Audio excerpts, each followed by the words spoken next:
à tous, j'ai de nouveau le plaisir d'interviewer Stéphane Drouet. Stéphane, bonjour. Bonjour Sophie, bonjour à tous. Stéphane est beaucoup de choses. Si on devait te résumer en quelques mots, mais je crois que ça ne suffirait pas, on pourrait dire que tu es psychopraticien, spécialisé en physique quantique, en neurosciences, journaliste scientifique, formateur, auteur, conférencier. Je pense que j'en ai oublié. C'est pas mal. C'est déjà pas mal. Pas mal. Donc beaucoup de choses, quelqu'un d'extrêmement passionnant.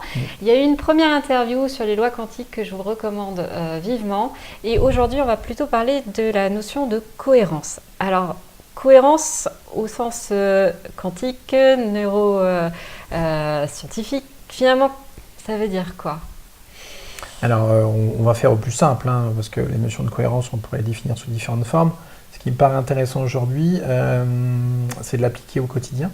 Il y a une image qui est assez chouette pour définir un peu la cohérence. Quand on voit par exemple des bancs de poissons qui sont synchronisés, eh bien on est sur ces effets de cohérence. C'est-à-dire qu'en fait, si on prenait un organe aussi, on peut imaginer toutes les cellules du foie. Eh bien toutes les cellules du foie vibrent sur une fréquence qui est unique, qui est celle du foie. Et à partir du moment où toutes les cellules du foie vibrent sur une fréquence qui est unique, eh bien elles fonctionnent comme un seul. Quelque part, c'est comme une partition avec différents instruments de musique, mais qui vont former une mélodie. On va n'entendre qu'une seule phrase comme musicale. Comme un orchestre, en fait. D'accord. Tout à fait. Donc, elles vibrent toutes sur la même fréquence par rapport à la fonction de l'organe et sa structure. Et à partir de là, en fonction de cette fréquence, l'effet qui est obtenu, c'est un effet de cohérence, qu'on appelle un effet de cohérence quantique, qui correspond à, comme ce banc de poissons, ou ces bancs des tourneaux aussi, qu'on voit. L'intérêt, c'est qu'on consomme un minimum d'énergie et on est à notre plein potentiel. Ce qui signifie par exemple que lorsque on fait ce que l'on aime, par exemple, oui, on a en nous ces effets de cohérence. On peut travailler pendant des heures, et vous avez remarqué qu'on fatigue très peu. Et en plus, on donne le meilleur de nous-mêmes quand on fait ce que l'on aime, oui, quand on vit nos passions. Et en même temps, on inspire les gens. Pourquoi ? Parce que les effets de la cohérence ont surtout un effet au niveau de la cohérence qu'on appelle cardiaque, au niveau du cœur. Et on sait qu'à partir du moment où le cœur est ce qu'on appelle en cohérence cardiaque, eh bien, il va permettre par exemple au cerveau de la tête de se mettre en cohérence lui-même aussi, en synchronisation avec l'électrocardiogramme. Ils vont fonctionner ensemble, comme s'ils étaient comme un seul. Pourquoi c'est si important d'être en cohérence sur les différents domaines que tu cites ? Donc il y a à la fois le biologique, mais j'entends qu'il y a aussi d'autres éléments. On a parlé du rythme cardiaque, mais en l'occurrence je pense que ça affecte les émotions. Donc en quoi c'est vraiment important d'être en cohérence ? Alors la cohérence aujourd'hui, quantique, elle a un impact direct, elle est intimement liée, on va dire plutôt à la cohérence cardiaque. Tu parlais du rythme cardiaque là il y a quelques instants. À la fois dans ce battement de cœur, c'est ça qui est magique, c'est comme si le cœur envoyait un espèce de message intelligent à l'ensemble de nos organes. C'est-à-dire dans ce battement de cœur, on avait l'ensemble des fréquences de l'ensemble de nos organes, qui ont tous une fréquence et des fréquences différentes de fonctionnement. Et que dans ce battement boum boum, eh bien, le cœur envoyait toutes ces fréquences qui, lorsque nos organes les captent, se reconnaissent dans leur fréquence. Et qu'à partir du moment où ils se reconnaissent dans une fréquence, eh bien, c'est comme si on leur renvoyait un message comme quoi ils doivent fonctionner selon, je dirais, une fonction très particulière. Ils se reconnaissent à travers cette fréquence. C'est comme si on leur envoyait de l'essence, si tu préfères, en permanence. L'image que j'ai, moi, c'est comme si on était à l'ONU. En fait, il y a quelqu'un qui parle au micro, il y a tous les traducteurs qui se mettent en marche. Le cœur fait cet office de traduction en fait, auprès des différents organes, comme on ferait auprès de différents pays. C'est ça, tout à fait. Imagine que tu as, je sais pas moi, tu connais quelqu'un depuis peut-être dans des vies passées, puis on se reconnaît comme ça intimement parce qu'il y a une partie de nous en lui, il y a une partie de lui en moi, etc. On se reconnaît, enfin bref, donc ces effets de reconnaissance qui sont liés à des effets de résonance en quantique. Donc le premier effet, c'est que la cohérence va permettre au niveau cardiaque de remettre nos organes justement eux-mêmes dans leur cohérence initiale, dans leur structure, dans leur fonction initiale. Donc en bonne santé. D'accord ? Donc, ces effets de cohérence, ils sont importants. Deuxièmement, ça va permettre à notre cerveau de la tête, cette fois-ci, de se mettre en cohérence avec l'électrocardiogramme, donc les fréquences du cœur, sa cohérence à lui, et au ventre d'en faire autant. C'est comme si on fonctionnait comme un super organisme, un super cerveau, hein, où à partir du moment où le cœur est en cohérence, eh bien, les deux autres, le cerveau de la tête et le cerveau du ventre, sont capables eux-mêmes de suivre, je dirais, ce rythme, hein, qui est un rythme de santé. Voilà. Au-delà de ça, on sait que ça fonctionne, alors évidemment ça peut paraître un peu bizarre, mais ça fonctionne aussi dans l'invisible. C'est-à-dire qu'en fait, à partir du moment où on est séparé de quelques mètres, et même au-delà maintenant, on le sait, hein, au-delà de 5-6 mètres, parce que c'est à peu près, je dirais, l'amplitude du champ électromagnétique du cœur, hein, à peu près 5-6 mètres, c'est le plus large aujourd'hui. Hein. Eh bien, on sait qu'on a une influence sur notre environnement. On permet aux autres qui sont autour de nous de se mettre en cohérence cardiaque à partir du moment où nous-mêmes, nous avons décidé de l'être, par une respiration qui est un peu particulière, qui est une respiration qui est quotidienne. Ce qui est important, c'est de comprendre qu'à partir du moment où toutes nos cellules sont d'accord pour aller dans un même sens, dans une même direction, eh bien, nous-mêmes, nous produisons ces effets de cohérence qui ont une influence à la fois à l'intérieur, mais aussi à l'extérieur de nous. Alors, je ne sais pas si c'est dans un de tes livres ou si je l'ai vu sur Internet, mais il y avait une étude qui disait que quand un couple dormait, en fait, celui qui est paisible impacte l'autre. Oui, j'en parlais aussi, oui. Pour le coup, voilà, le fait d'avoir quelqu'un de paisible à dormir à côté de soi nous rend nous aussi un sommeil plus apaisé. Tout à fait. Quand vous êtes en colère et puis vous avez quelqu'un autour de vous qui a plutôt une espèce de maîtrise un petit peu de ses émotions, tu l'évoquais tout à l'heure, je n'ai pas forcément répondu à ta question d'ailleurs.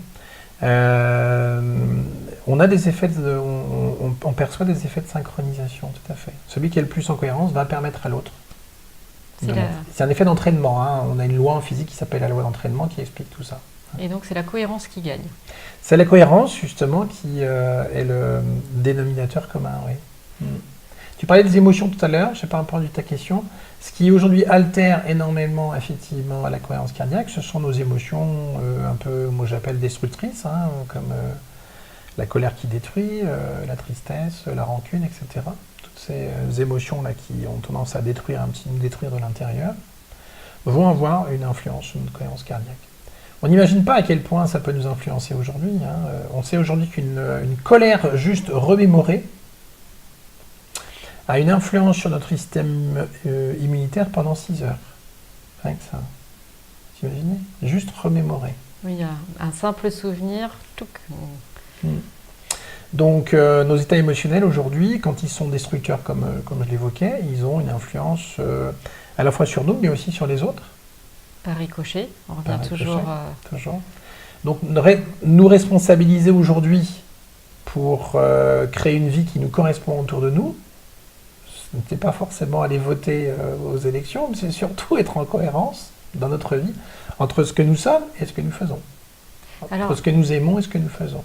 Justement, est-ce qu'il y aurait 3 conseils simples pour obtenir plus de cohérence dans sa vie ?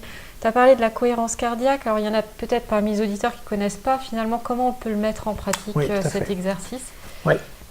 Alors, la cohérence cardiaque, vous pouvez trouver, là je m'adresse aux téléspectateurs, vous pouvez trouver des exercices juste en saisissant comme mot-clé cohérence cardiaque, ou pratique, ou exercice de cohérence cardiaque sur le net. Vous allez trouver en fait des espèces de minuteurs, hein, parce que normalement ça se pratique durant un certain nombre de minutes. Et puis, ce que l'on veut, c'est qu'en un temps donné, on respire un certain nombre de fois. D'accord ? Donc, le mieux, c'est d'avoir au départ un petit minuteur, puis après, on se règle, on n'a plus besoin de ce minuteur-là. Hein. C'est comme une espèce de vague, hein, vous allez voir, où des ou petites un ballon mélodies. Parfois qui qu'on suit des yeux. Voilà, c'est ça. Avec la respiration. Donc, ça permet un peu quelque part, de se mettre dans cette pratique, hein, qui est une pratique respiratoire régulière, en fait, on pourrait dire comme ça, mais profonde. Alors, moi, je préconise de le faire un peu différemment, je vais être un peu taquin, hein, qui consisterait plutôt... notamment à écouter un morceau de fréquence qui a été créé par un physicien qui s'appelle Patrick Douau. Ce morceau s'appelle Cardiosmose. Alors par contre, il n'est pas, je dirais, à disposition comme ça. Je crois qu'il est payant, parce que ce n'est pas des prix très importants, mais Donc le morceau s'appelle Cardiosmose. Donc c'est un morceau de fréquence qui permet au cœur de se remettre en cohérence.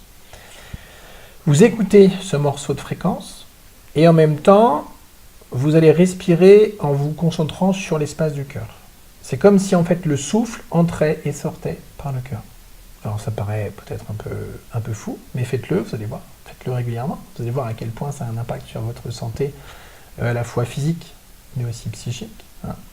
On prend beaucoup plus de hauteur par rapport à nos émotions, on se sent plus régulièrement en paix, serein. Moi, je préconise encore de le faire un petit peu différemment, en mélangeant cette pratique que propose Patrick Dureau avec ce que j'appelle une respiration yogique ou une respiration en apnée, en fait, pour stimuler les connexions neurologiques du cerveau et de la tête en même temps, qui consiste à se concentrer en écoutant ce morceau de Patrick Dureau sur le cœur, en respirant par le cœur, profondément, puis arriver là-haut lorsque vos poumons sont pleins. Vous bloquez la respiration comme si vous passiez en apnée. Vous comptez 5 secondes, c'est un temps moyen. Puis vous expirez en vous concentrant sur le cœur. Puis lorsque vos poumons sont vidés, la respiration est plutôt vers le bas. Et là, vous activez notamment un autre système qui est le système nerveux parasympathique qui permet de se relâcher. Alors que dans le sens contraire, là, on est dans l'action, le système orthosympathique. Et quand on arrive en bas, comme je vous le disais, eh bien pareil, on va bloquer la respiration 5 secondes, et puis on va continuer à respirer ainsi, pendant à peu près 10 minutes. Voilà, moi ce que je pratique tous les jours. Et donc ce qui permet, je vous le dis, de prendre beaucoup plus de distance par rapport aux aléas de la vie, et de vivre beaucoup plus serein et en paix. Voilà. Merci beaucoup Stéphane. Pour les auditeurs qui veulent en savoir plus, où est-ce qu'ils peuvent te retrouver? Alors sachant que tu as écrit des livres, donc vous avez les infos sur le côté. Mais je veux bien que tu puisses également l'exprimer. Tu as une page Facebook. Soit la page, soit le mur Facebook. Donc sur Stéphane Drouet Arcantis. Le site www.arcantis.eu. Alors si, on peut peut-être, je vais quand même vous présenter les livres.